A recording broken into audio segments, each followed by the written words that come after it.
Here is Dickens's first description of Scrooge.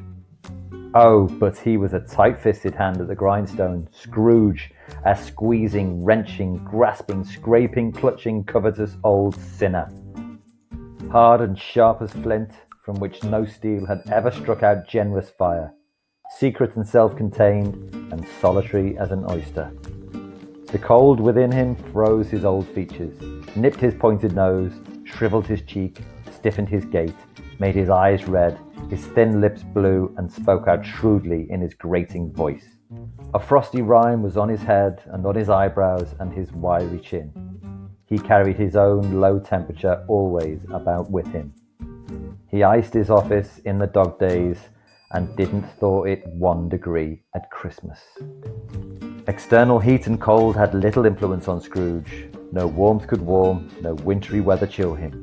No wind that blew was bitterer than he, no falling snow was more intent upon its purpose, no pelting rain less open to entreaty. Foul weather didn't know where to have him. The heaviest rain and snow and hail and sleet could boast of the advantage over him in only one respect.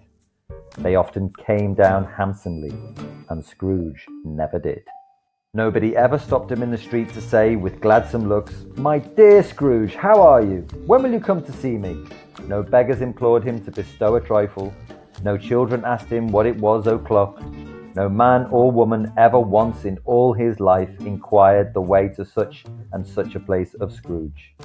Even the blind men's dogs appeared to know him, and when they saw him coming on, would tug their owners into doorways and up courts, and then would wag their tails as though they said, "No eye at all is better than an evil eye, dark master."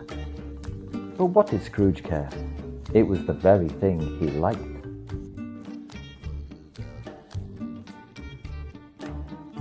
Do first impressions really make a big difference? How can one person's attitude affect others? Is it ever appropriate to be mean to someone?